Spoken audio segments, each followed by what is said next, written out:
Good morning, everyone. All right, so we are excited to bring forth our fourth webinar in our winter webinar series. And we are going to get started in just one quick second with a reminder from Tony McLeod, who is our legal counsel, of our antitrust statement. So as we're getting started, Tony, I don't believe that we're going to have any issues. And I know that you and I are aware that you have already seen Bernard's presentation and have cleared it to be presented today. But if you would just confirm that and make some additional reminders, I would appreciate it, sir. Very well. Thanks, Amanda, and good morning or good afternoon or good evening to everybody.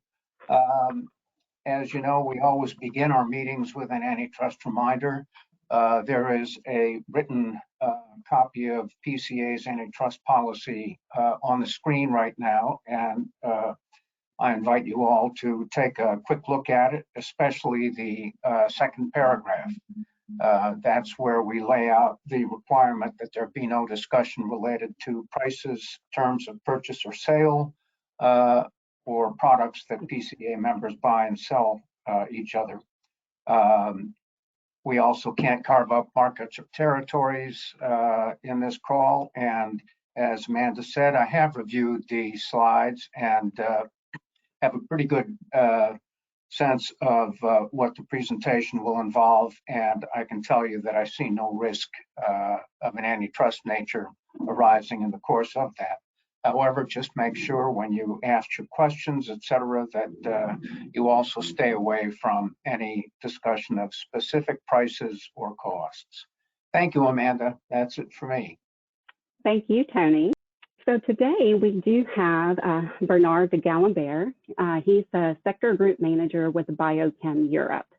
BioChem Europe is a group up underneath the umbrella of Cefic in the EU. And so this is a fairly new group. I believe Bernard started this group back in July of 2020 in the midst of COVID, and has been able to grow. He's been able to grow his membership significantly. So we're very happy to be able to present this presentation from him. Good morning, and thank you very much for allowing me to present and share with you the situation of the bioeconomy in the EU. But before bringing you into the current developments of the bioeconomy in Europe and into the policy context in which it does operate, allow me to first share with you the content of my presentation. After having shortly introduced the sector group I'm managing within Cefic, I will share some facts and figures that illustrate the current importance of the European bioeconomy. After that, I will try to show that we are at a crossroad for the bioeconomy to become more than a hype or a hobby. While it's clear to me that the bioeconomy has an enormous potential to provide solutions to a lot of the challenges that our society is currently meeting, this potential can only fully deploy if the policy context is put right. That's what we will address next. I will then conclude with a few questions that I believe we need to consider in our current and future advocacy and activities. But let's begin with the introduction of what is a quite recent sector group within Cefic that I was mandated to create a year and a half ago. This sector group has the mission to promote the biomass-derived chemistry in Europe. The sector group belongs to the bio-based chemicals cluster under one of the three main industry pillars of Cefic.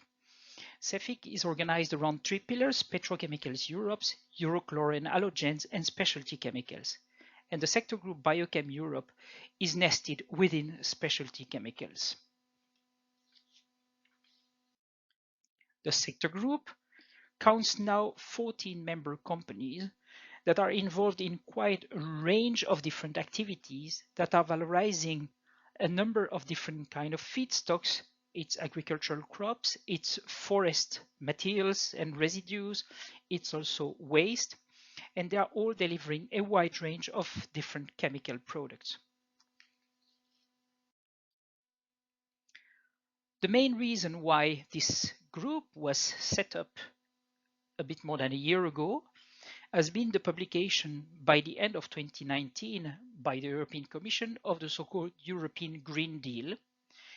And under that Green Deal, there are multiple objectives such as zero net carbon economy, clean and affordable energy for Europe, a greener industry, more sustainable production, the circular economy, etc. And we in Cefic, we are convinced that our industry, and in particular bio-based chemistry, can provide several solutions and responses to all these objectives.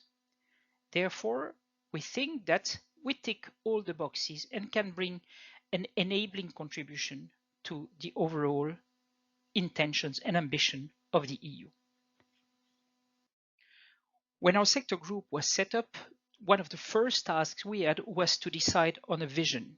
And as you can see, this vision matches all the ambitions of the EU and puts biomass use and innovation at the center of our priorities. As you can see, we plan to deliver responsibly produced chemicals coming from sustainably sourced biomass as a response to the growing appetite of people for circular products that have no or a limited impact on the environment and climate. And that requires using biomass efficiently, but also that requires boosting research and innovation in Europe. In that context, we believe it's important for us to build partnerships in order to achieve the EU ambitions to become a climate neutral economy by 2050. So as you can see, we have been matching several of the keywords that policymakers have currently on their agenda: responsibility, sustainability, circularity, and resource efficiency.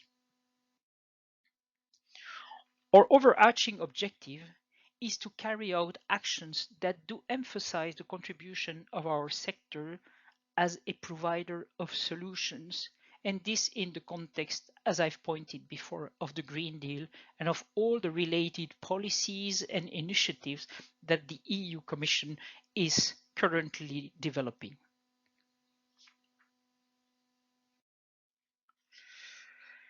Now that you know better about BioChem Europe, its overall objective, mission, and vision, let's try to better capture what the bioeconomy and biochemistry stands for in the EU. And for this, I would like to point at some key figures. As a word of caution, I would like to tell you that assembling such figures has been a challenge, since the bioeconomy is not as such a self-standing sector in Europe, nor is biochemistry. Therefore, there is no specific NACE code or HS code or nomenclature that would allow easily gathering statistics and figures around the bioeconomy. Most of the data I will be presenting now are coming from the EU Joint Research Centre and of Nova Institute, but both organizations had to disaggregate existing data and use proxies to try provide some sensible order of magnitude.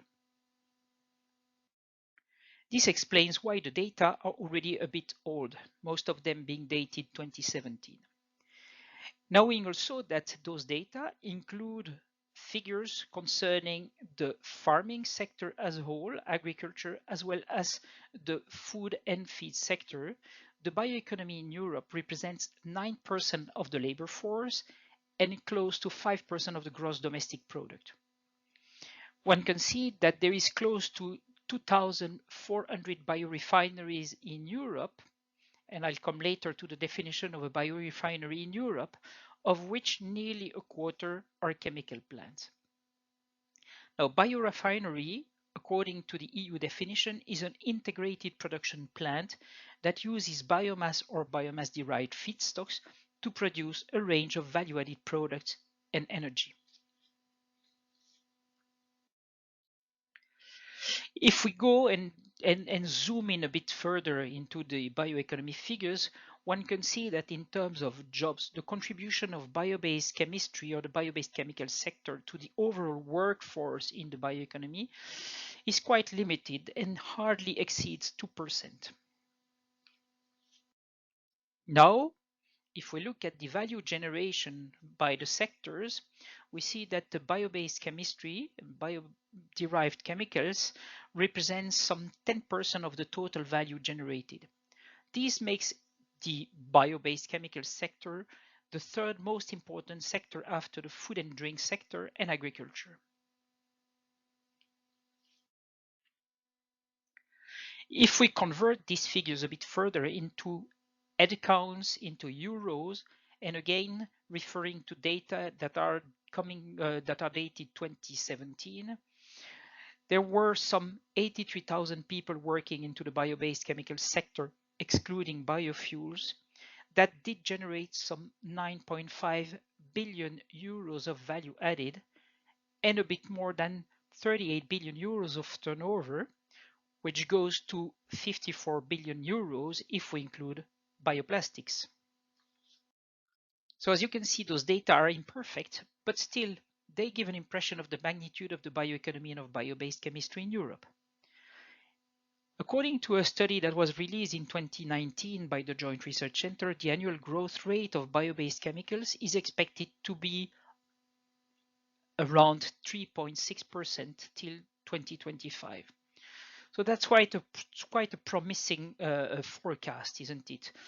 But looking at this figure, should we consider that the bioeconomy has moved from what some people call niche to norm, that it's no longer a hype in Europe and that it's becoming a mature industry compared to what it was 10 years ago?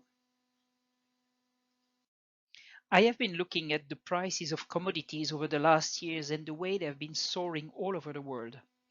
This is, of course, especially relevant for ore, minerals, oil, etc. The question is whether this is a long-term trend or whether this is just due to the COVID situation or to the recovery of our economies. But in any case, I think this creates an opportunity to transition to an economy which is more based on domestic resources, possibly non-fossil resources, that valorizes raw materials that were so far not much seen as valuable resources, such as waste, byproducts, and residues. I have also been looking at several studies that try to predict the future of the bioeconomy globally and in Europe. And most of those studies predict a rather strong growth for bio-based products and bio-based ingredients. A Road to Bio Big project predicts that bio-based feedstocks consumption will increase by 25% by 2030. An Allied Market Research report predicts the growth of bioplastics to be per year of 18.7% till 2024. When it comes to bio-based resins, BCC Research foresees a growth of more than 8% per year until 2025. And the EU Commission itself sees the bio-based products growth to be between 3 and nearly 10% on an annual basis. All this gives us really good reasons to be optimistic.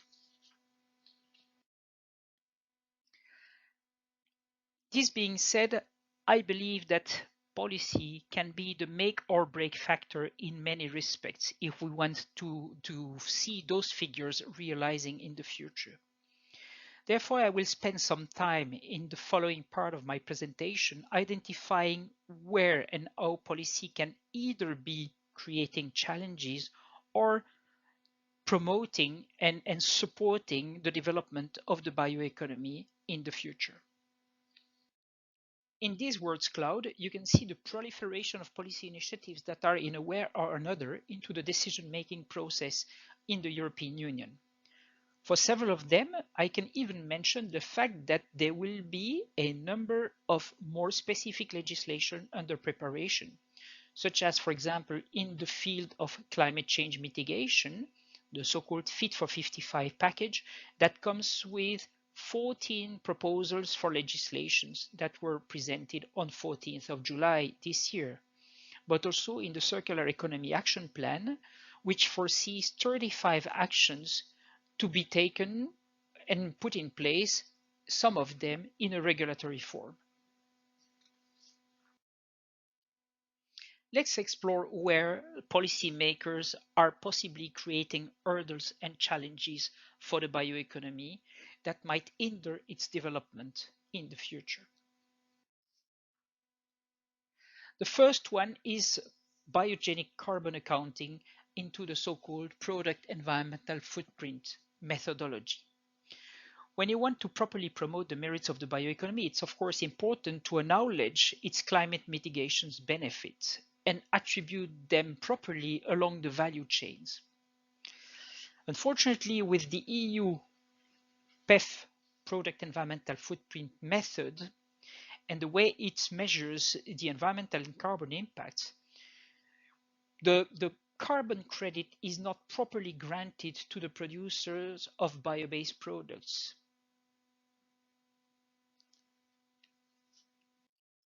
Since a few pictures say more than 1,000 words, let's see with those graphs what the current situation is and what would be the ideal scenario to promote bio-based products. As the current methodology, which is to a large extent differing from the approach recommended by ISO 14067, deals with carbon, neutrality, the neutrality benefits of using biomass is attributed at the end of life of the product. In another word, at the gate of a chemical plant using biomass, the carbon impact will be exactly the same as for a fossil-based installation. And that means that the fact that you use a bio-based feedstock is completely ignored in a cradle-to-gate approach. As you can see on the graph, at the gate of let's say, a chemical mill, the PEF method would allocate the same carbon footprint, 40, to both the fossil-based chemistry plant and the bio-based chemistry plant. In an ideal scenario, which we do recommend, the methodology that would recognize the merits of each player along the chain would allocate the carbon removal or the carbon neutrality credit at the cradle level. Then, at the gate of a chemical plant, some of these benefits, the removal neutrality benefit, would be recognized, and therefore the merits of being a bio-based player instead of a fossil-based one would be much more obvious. We therefore plan taking advantage of the revision of the product environmental footprint methodology by the Commission to bring these arguments forward and highlight the fact that a relevant methodology would be an incentive to switch from fossil to bio.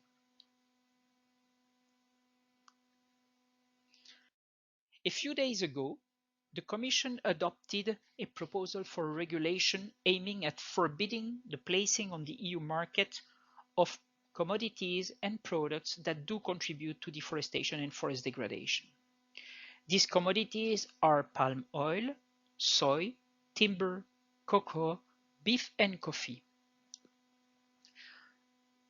In practice, that means that operators who intend to place these commodities or products that are derived from those commodities on the EU market would have to carry out a due diligence, but also they would have to pay special attention to a list of countries ranked according to the level of risk that they are representing for forestry in terms of deforestation and forest degradation. Of course, deforestation and forest degradation must be stopped. No one would argue about that. But the question there is to what extent such a legislation will be or could possibly be a deterrent to use such commodities in the future, even when and if they don't come from high-risk countries. Even if, for example, they are certified, which is the case for some of the palm oil which is certified by the RSPO, Roundtable on Sustainable Palm Oil Scheme. So overall, isn't it so that such a policy initiative might reduce the availability of feedstocks for the bio-based industry? So what we see with the previous proposal is that there are attempts to limit, restrict, to a certain extent, the availability of feedstocks for the bio-based industry in general. At the same time, policymakers are putting in place ambitions and measures that in fact will require more feedstocks to be available. That's typically the case of the Renewable Energy Directive. In that directive, in addition, support mechanisms are creating further distortions of competition on the feedstocks procurement market. We don't know yet exactly what to expect from the third revision of the Renewable Energy Directive. Maybe will it also look at the annex of feedstocks that are eligible for the production of biofuels and possibly extend it?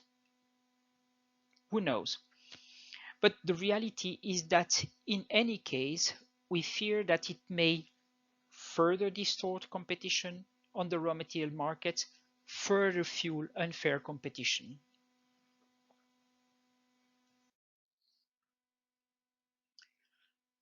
More recently, we have seen a leaked version of a communication by the Commission on what is called Restoring Sustainable Carbon Cycle.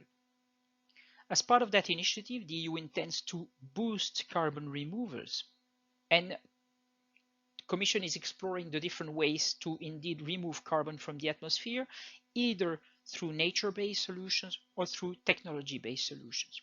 The technology-based solutions are mostly carbon capture and storage, carbon capture and use, or direct air capture, while the nature-based solution focus on land use. Is it farmland or is it forestry? So in the latter case, indeed, sequestration of carbon in forests and soils is the way forward. A specific piece of legislation is expected to come, which will focus on what is called carbon farming.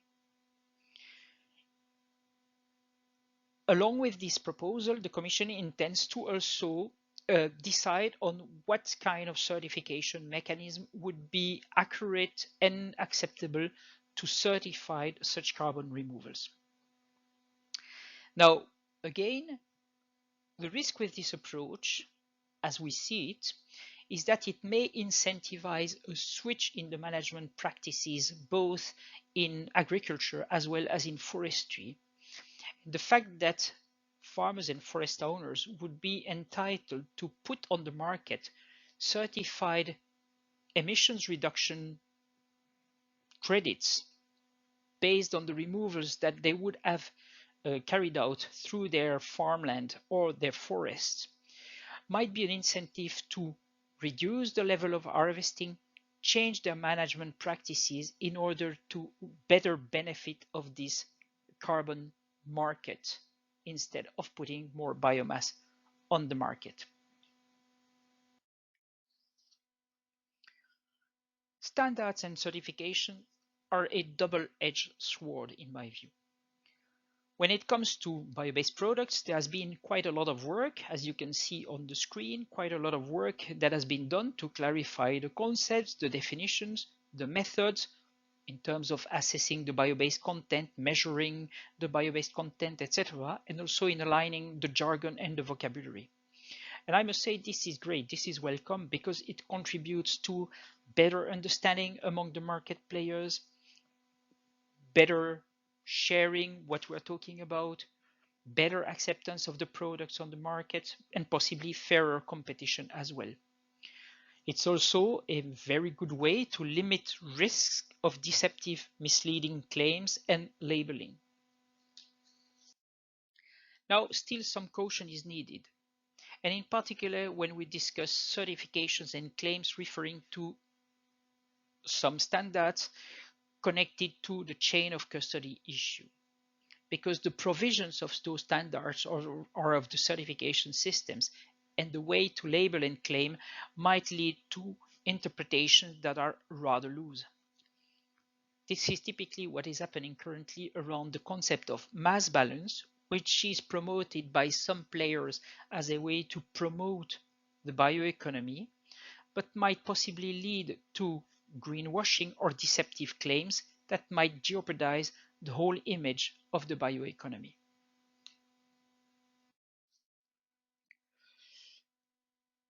A next initiative by the EU Commission is in fact a policy framework which is currently in the pipe for bio-based, biodegradable and compostable plastics. As we know, over the last years, the EU has been engaging into quite ambitious policies to combat plastic pollutions, microplastics in the environment, in the oceans, etc. So there has been legislation related to packaging, related to single-use plastics, to recycling, and with this the pressure has increased towards reducing the amount of plastics that we produce and that we consume. With this forthcoming policy framework on bio-based, biodegradable and compostable plastics, the EU intends also to regulate bioplastics as an alternative solution to the plastics that were usually on the market. It intends to clarify the definitions. What does bio-based mean, biodegradable and compostable? It intends also to specify further what is a sustainable feedstock when it comes to bio-based plastics and how to label such products, and also what is an effective biodegradation for biodegradable and compostable plastics. It will be important to monitor these developments and to ensure that the positive contribution of bio-based plastics is properly recognized when it comes to preventing certain pollution, to mitigating climate change, and to addressing other societal challenges. We need to make sure that alternative solutions to fossil plastics are properly recognized and stimulated. That means that we all need indeed to share the same view on what is understood with bio-based, biodegradable, and compostable, but that we need also to make sure that recycling methodologies are all recognized and promoted, that innovation is enabled to further help developing alternatives to polluting plastics, etc. And also, as we have mentioned before, that the LCA and product environmental footprint approaches do properly recognize the climate impacts of different sorts of plastics. So the thing here is make sure that the likely benefits of bioplastics won't be ignored. Now that we've touched upon the different challenges or hurdles that policy can generate and that the bioeconomy might face, let's see also where policy can create opportunities for the development of the bioeconomy and of bio-based chemistry in particular.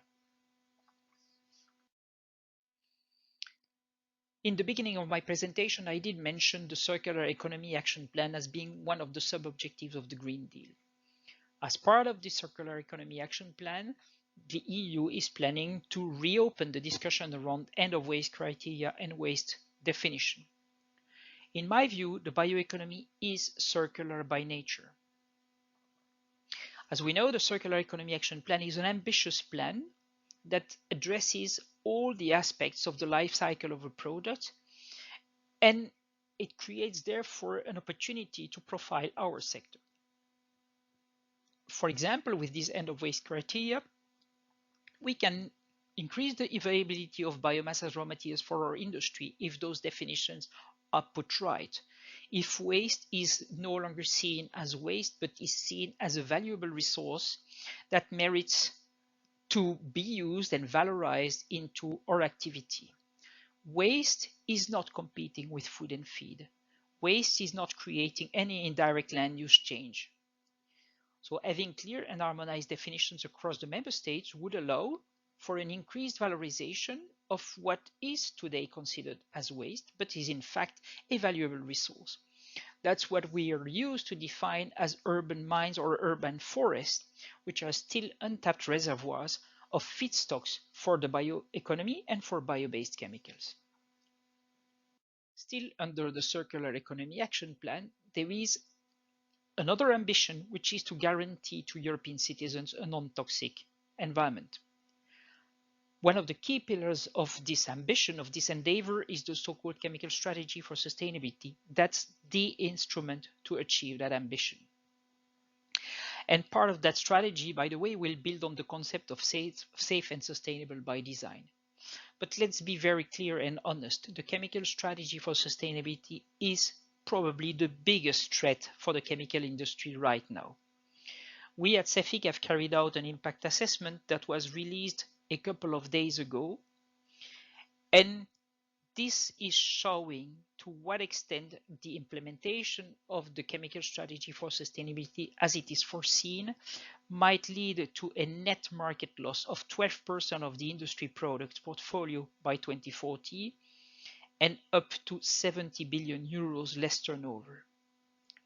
This being said, under the safe and sustainable by design concept, we might ask ourselves whether alternatives to fossil-based products might be a more sustainable solution and a more sustainable option. This is valid possibly for drop-in products, but maybe also innovative dedicated bio-based solutions developed from the design phase with safety and sustainability considerations might be likely to contribute to addressing the objectives of a less toxic environment of the Green Deal. On the climate mitigation front, which you know is priority number one for the EU, I am personally convinced that switching to more bio-based products and a more bio-based economy will help countries to fulfill their pledges. Once biomass has been sequestering carbon dioxide to grow, bio-based products made of that biomass store this carbon over the lifespan, and this lifespan can be further prolonged if we promote the circular approach of reusing, recycling, repairing. In addition, those bio-based products can replace fossil-based products, and that means that they're also avoiding the emissions that would have been caused by such fossil-based products. This is what I'm used to call the triple S effect: sequestration in vegetation and in the soils, storage in renewable and biomass-based products, and then substitution by avoiding the emissions of fossil-based products. We see that with the Fit for 55 package, which, as I said, is proposing 14 pieces of legislation, we see that this initiative seems to factor in some of these considerations. That's typically the example of the land use change and forestry initiative that we'll be touching upon a bit later. The land use change and forestry initiative is a revision of a previous regulation. The intention with this revision is to increase the sequestration potential of the land use sector by some 50 million tons of carbon dioxide. So from currently a net removal by the land use sector of 260 million tons of carbon to some 310 million tons of carbon in the future. And at the same time, it recognizes the storage potential of bio-based products. And until now, while it was recognizing the storage potential in three categories of products: sawn wood, panel board, and pulp and paper, it intends with its Article 9 to expand the list of eligible products that are considered as storing carbon and being accounted for. And so that means that more bio-based projects, such as, for example, sustainable textile or chemical product, might be considered in the future as storing carbon and therefore accounted as part of the removal effort.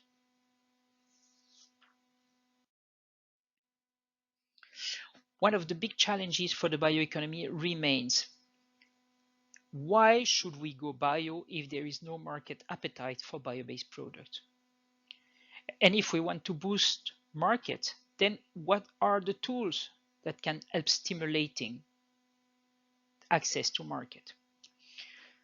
I've been personally looking at the US BioPreferred program.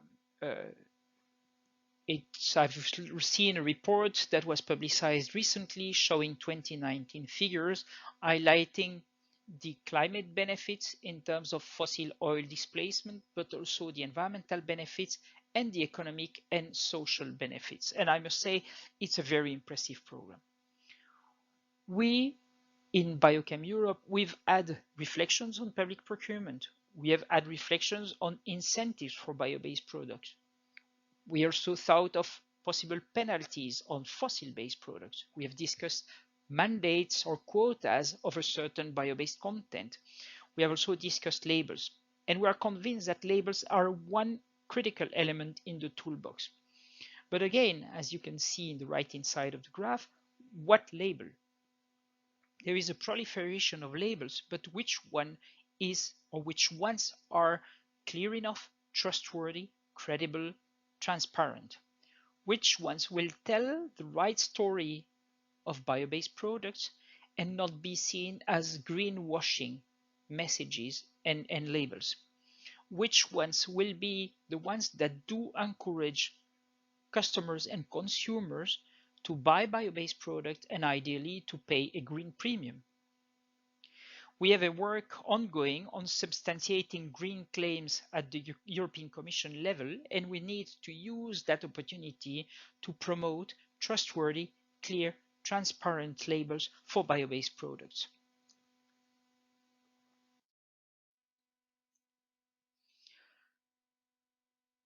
The EU has a so-called bioeconomy strategy since 2012.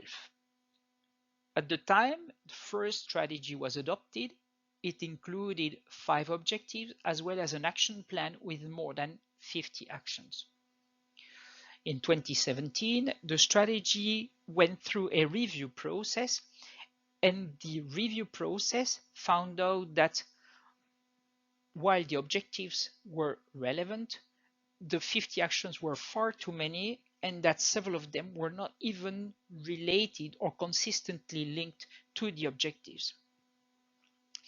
Therefore, an updated strategy was released in 2018 that confirmed the 5 overarching objectives, but then suggested a much smaller action plan with only 14 key actions that have been clustered around the 3 pillars of sustainability: people, planet, and prosperity. And now the EU has the obligation to assess, review that strategy, and deliver a progress report.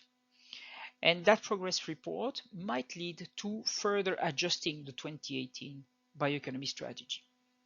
The 3 objectives of the report are: first, report indeed on the implementation of the strategy until now, but also second, see to what extent the bioeconomy has been expanding and growing in the EU, what share of the economy is now bio-based in the European Union, and thirdly, it has to see to what extent the bioeconomy has been contributing to the Green Deal in general and to its objectives. And the preparation of such a report is a unique advocacy opportunity for us at Cefic, for us in BioChem Europe, to profile the sector as being a key enabler of a circular, carbon-neutral bioeconomy.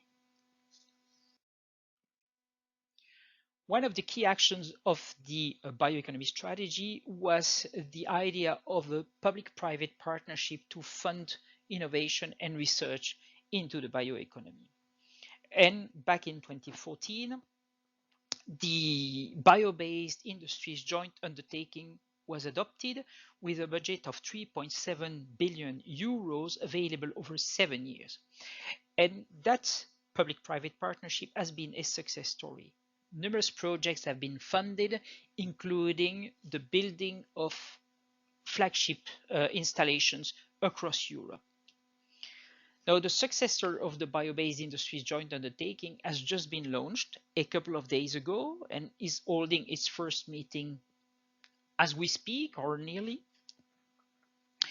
It's called the Circular Bio-Based Europe Joint Undertaking, CBE. It has a bit of a broader scope because it includes a focus also on circularity, so it's circular and bio-based, and this in a more prominent manner. At the same time, the budget has been shrinking. We speak of 2 billion euros compared to the 3.7 of the previous program over 7 years, but still it's a large enough project or budget to attract new projects and boost the uptake of the bioeconomy in Europe. And currently, the Strategic Innovation and Research Agenda, the so-called CIRA, for the Circular Bio-Based Europe Public-Private Partnership is under preparation.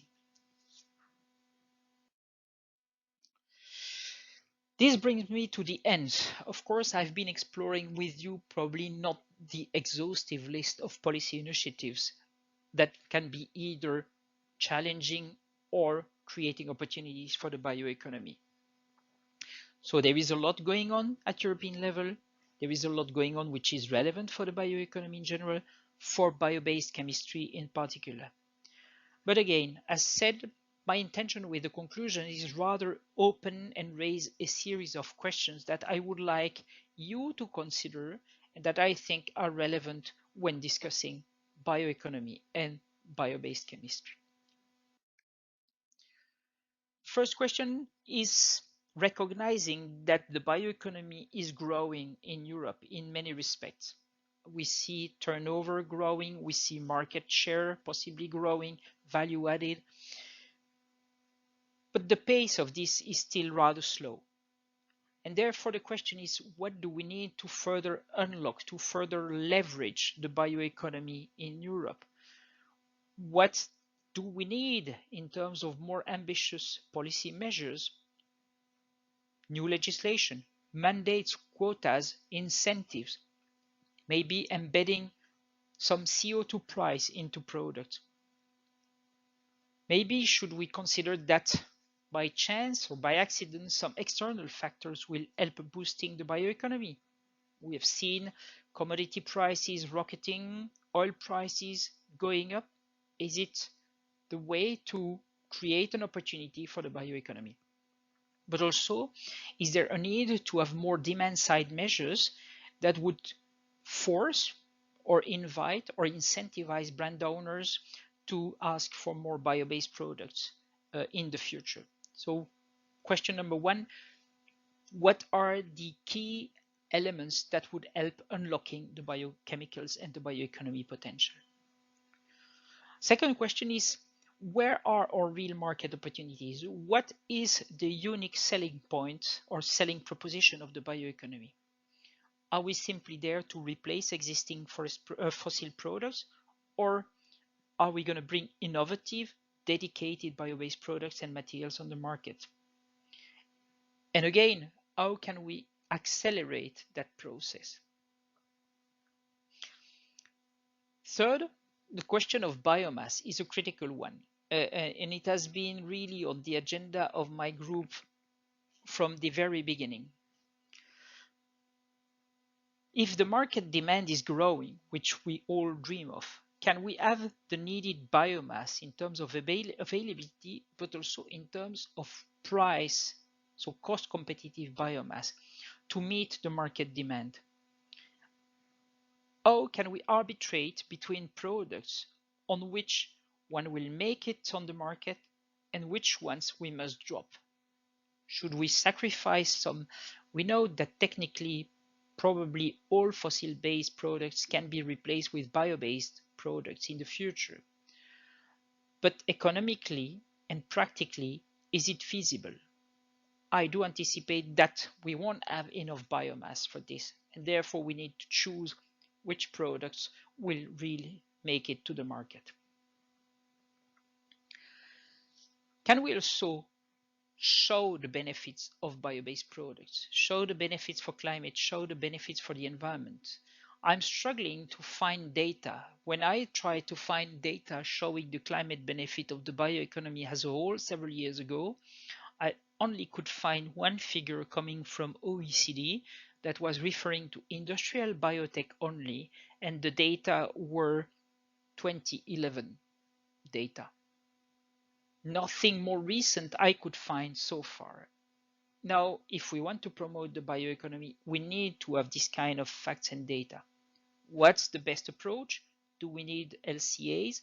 Who is willing to share LCAs? We know that the current product environmental footprint method is not really matching our expectations. So what are the right tools there? This is a question that we need to solve as well. Innovation is, of course, key to boost the bioeconomy. We've seen that the CBE or the BBI, public-private partnerships, have been the instruments or are the instruments to promote further research and innovation in the EU. But we need to accelerate also the process, and we need to accelerate the deployment of innovations. That's what in Europe we usually call the valley of death. We need to bridge the valley of death, the moment between the pilot and the market deployment of a product is usually where no money is longer available and where companies are struggling. So how can we fast track the deployment of promising innovation? Last question has to do with financing the bioeconomy. The bioeconomy requires investment, requires money to blossom. Now, the problem is that private investors are always a bit cautious on betting in new sectors, innovative sectors that might be risky. So we need the ways and mechanisms to de-risk investments into the bioeconomy and make sure that with this we stimulate the willingness of private investors to bet on the sector. So as you can see, the EU as a whole has a growing bioeconomy, probably not as fast as we would wish, but is also generating a number of policies that might either be challenges or opportunities for the bioeconomy to grow further. So that's with this presentation what I wanted to tell you, share with you. This is the current situation in the EU with a number of open questions we need to address to make sure that bioeconomy and bio-based chemistry will further develop in Europe. Thank you very much for your attention. Okay. So we had a fairly lengthy program, and we do have some questions that are going to be coming through. But first, I have one poll that has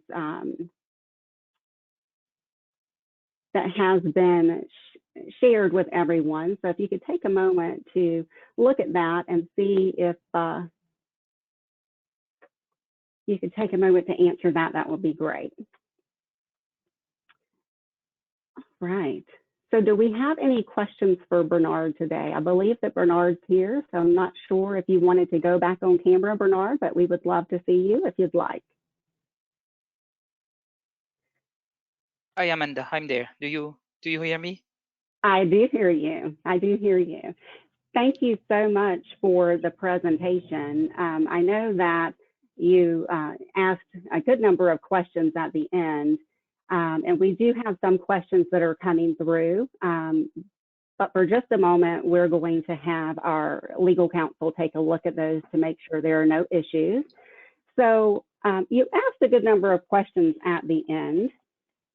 One of those was dealing with the evidence of bio-based benefits for the climate. So you had mentioned that a lot of the facts and data and things that were out there were from 2011.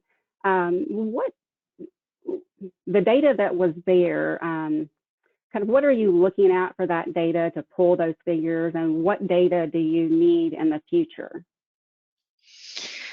In fact, I was just expecting I would find from those data the amount of CO2 that was not emitted because of a switching to bio-based products, because of replacing fossil-based products with bio-based ones. And so I did look at that with my previous organization.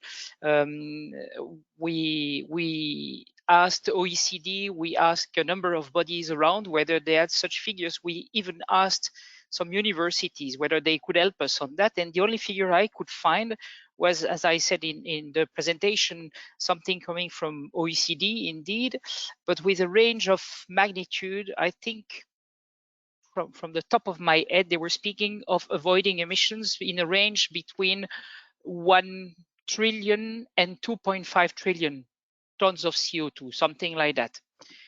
And so as such, it was not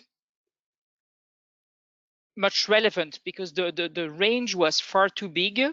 The definition of bioeconomy was basically, as I said, focusing on biotech and not on bioeconomy as a whole.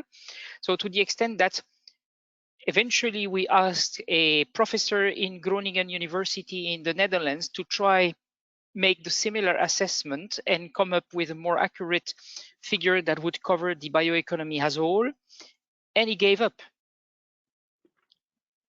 So I'm still struggling because I think that the climate benefit of bio-based product would be the best selling argument for the bioeconomy vis-a-vis policymakers. Okay. So the next one is, how can the EU justify converting bio feedstocks such as CTO into fuel, and what is Bio-based Europe doing about it? Before you answer, Tony, do you have any issue with that question? No, I don't, Amanda. Good question. Okay. Yeah, you have seen, by the way, that on the list of the members of BioChem Europe, we have longevity. And I know that it's a topic which is close to their heart. And so I'm happy that they have joined our group. And for your members to know, I'm coming from the paper industry. I was working for the paper and pulp industry before, and so I've been following the discussion around CTO when Kraton at the time, Arizona Chemicals, and UPM were exchanging some arguments around that topic. Our view when it comes to CTO is that the cascade, or CTO, let's say the renewable energy policy in general, is that the cascade use principle should apply. And so that the feedstock should be valorized where it creates value and jobs, and where it can fit into a circular economy. That means that it can have several cycles, several uses before it ends up in either a landfill or in energy recovery. And that's the overall philosophy that we have when it comes to bio-based. I was saying in my presentation that we will struggle for feedstocks, that we won't be able, that we will have to sacrifice some of the products we might wish to put on the market simply because there won't be enough feedstocks. And so from our perspective, indeed, feedstocks that go directly into the boiler or in a tank are probably a loss for the bioeconomy. Okay, thank you very much for that.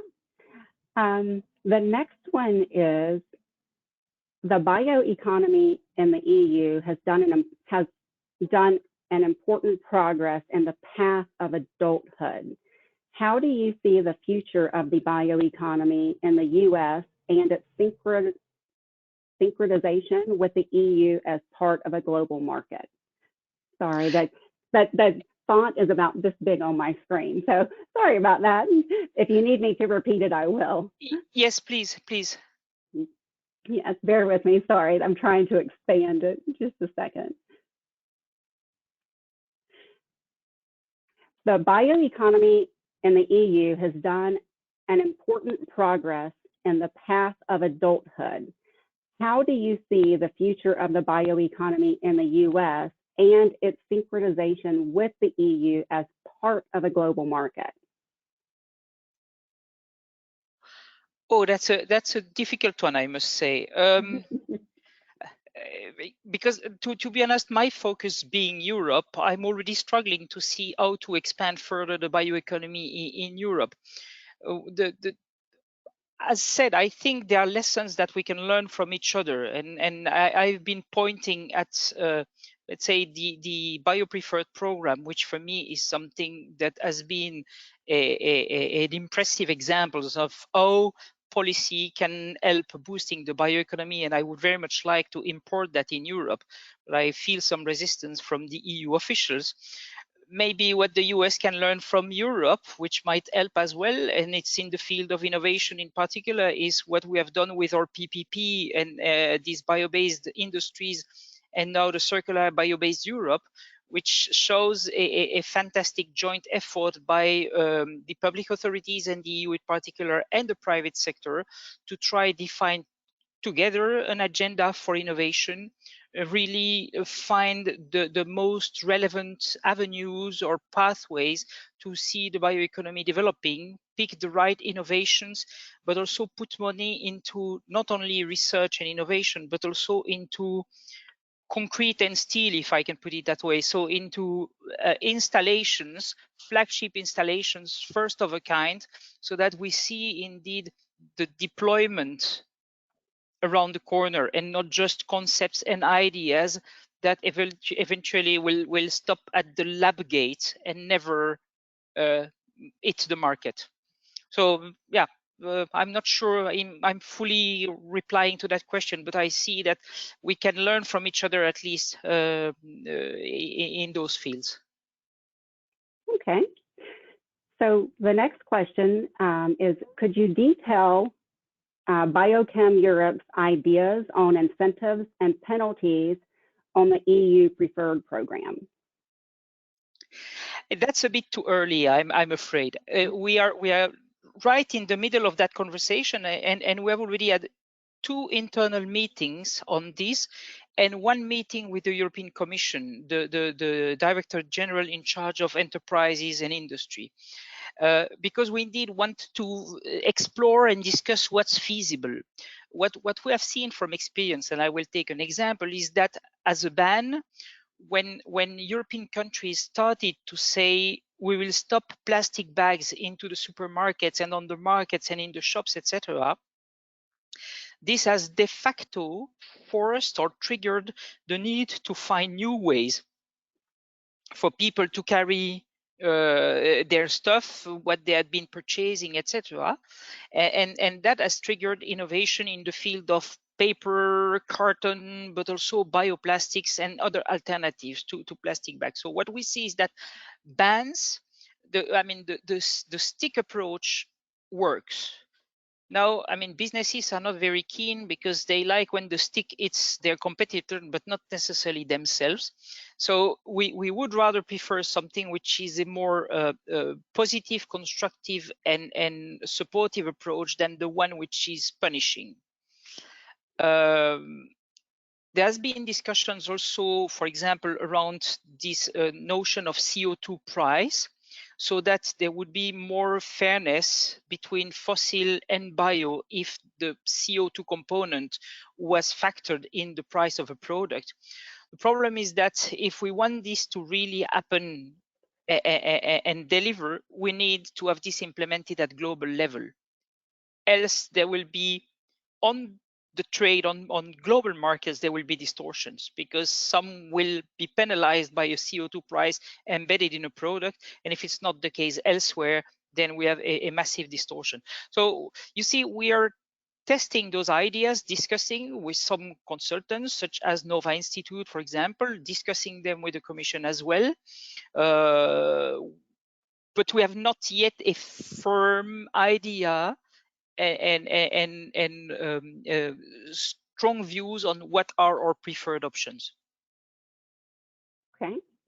So I have one last question. I know that we're a little over, but I think it's an important question. So I'll go ahead and ask it so that everyone can hear the answer. How does the EU look at recycled petrochemicals? Would they fall under the definition of renewable?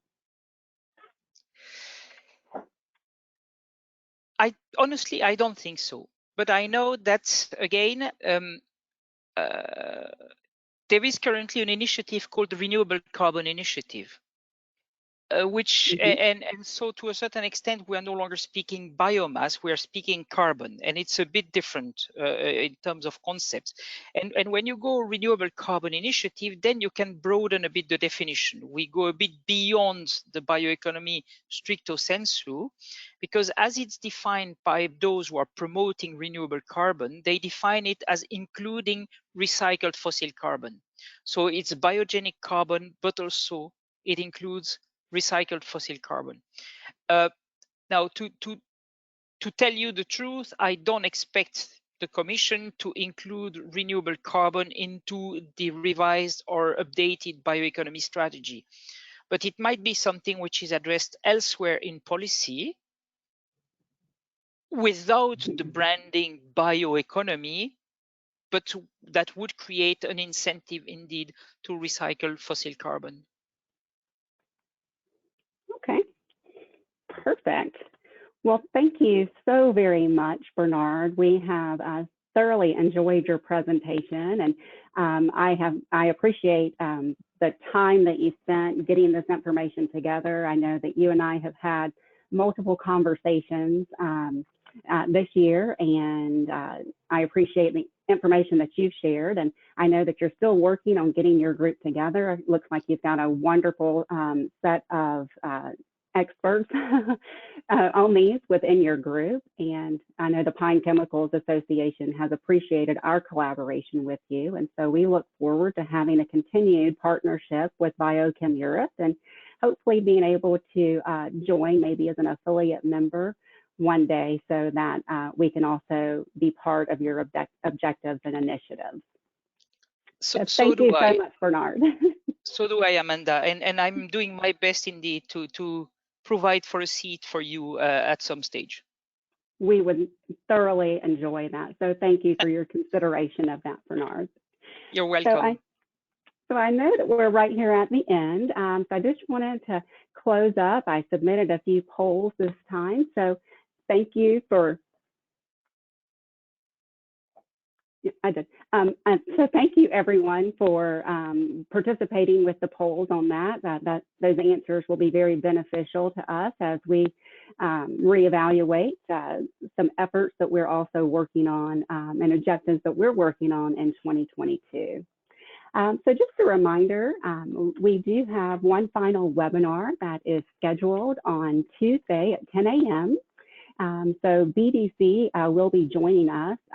Some of the innovation that Bernard had discussed today, and some of these, accelerating these innovations, and some of the technology and things that are coming out of the BioPreferred program and out of USDA's initiatives will be included as part of that presentation. So if you're interested, we would love for you to join. You're welcome to join in any time by visiting our website. And again, at the end of this presentation, we'll package the video up and we'll have that posted on our website within 24 to 48 hours. So thank you everyone for attending. We're so happy to see that the webinar series has been successful, and so we can't do it without you all joining us and without our wonderful presenters. So thank you again, and I hope that everyone has a fantastic weekend.